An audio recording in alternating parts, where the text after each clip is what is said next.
နတ္ထိဇာဂရတောဘယသူစိတ်ဟာအမြဲတမ်းနိုးကြားနေတယ်ဇာဂရဆိုတာနိုးကြားနေတဲ့အတွက်ကြောင့်ဘယံပေးသည့်နတ္ထိမရှိဒါလေးကလည်းပဲနည်းနည်းလေးရှင်းပြမယ်နိုးကြားတယ်ဆိုတာကအခုကျွတ်တို့ဒါအိပ်ပျော်နေတာမဟုတ်ဘူးနိုးကြားနေတဲ့အချိန်ပေါ့နော်ဒါကပဂရိနိုးကြားခြင်းလောက်ပဲရှိသေးတာတကယ်ကအဝိဇ္ဇာကိုမပယ်ရသေးသမျှအဝိဇ္ဇာဖြင့်အိပ်ပျော်နေကြတော့မယ်ရှိသေးတယ်နောက်ထပ်ပြီးတော့နိုးကြားဖို့အဆင့်နေရှိသေးတယ်နိုးကြားမှုကိုအဲ့လိုအဆင့်ဆင့်နားလည်ရမယ်ဘယ်ကြတော့မှနိုးကြားမှုအစစ်ကိုရသွားတာတော့လို့မင်းရဟန္တာဖြစ်မှနိုးကြားမှုအစစ်ကိုရတာအခုဘုန်းကြီးတို့ကအိတ်ကောင်းနေကြတော့မရှိသေးတယ်ကိုတိတ်ပြီးတော့အထင်တွေရောက်မနေနဲ့ဟုတ်လားအိတ်ကောင်းနေတော့ဘာဖြစ်လို့အိတ်မမျိုးစုံမဲ့နေမှာပေါ့အိတ်မက်တွေတကယ်မဟုတ်ဘူးဟုတ်လားအဲ့လိုပဲပြောခြင်းနော်ရသော်ဘုရားကတွေ့ကြုံနေရတဲ့ကာမတွေကိုအိတ်မက်နဲ့တူတယ်နိုးတာနဲ့ရှိတော့ဘာမှလည်းမဟုတ်နိုးသွားပြီဆိုတာနဲ့ဘာမှမဟုတ်တော့အိမ်မက်ထဲမှာတော့တကယ်ကိုခံစားရတာနော်ဒါအရင်ငိုတာနော်အိမ်မက်ထဲမှာငိုဘူးလားငိုဘူးလေနော်အိမ်မက်ထဲမှာတကယ်ရောပျော်ဘူးသလားပျော်ဘူးလေနော်အခုလည်းပဲငိုတာပဲပျော်တာပဲမထူးပါဘူးဟုတ်လားဒါကြောင့်ဒီမှာသူပြောထားတာနတ္ထိဇာဂရတောဘယ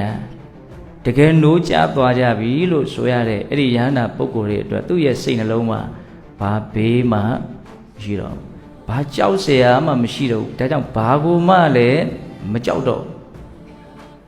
ခုကျွတ်တို့ကကြောက်စိတ်အပြည့်နဲ့နေရတာ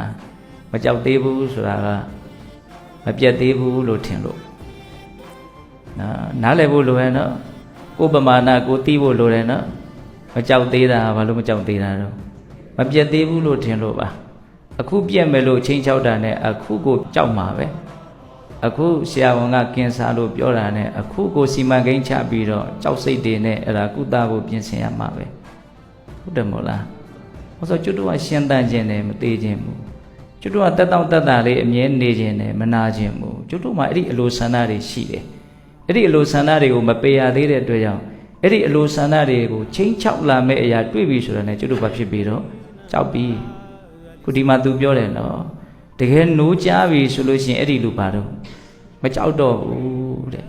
ဒီကထာလေးနှစ်ပုဒ်ကိုပဲနဲ့တခါမှရှင်းပြီးတော့မဟောဘူးသေးဘူးတော်တော်လေးနဲ့တယ်လို့မဆိုနိုင်ဘူးလားဆိုရင်နော်ပထမကထာလေးက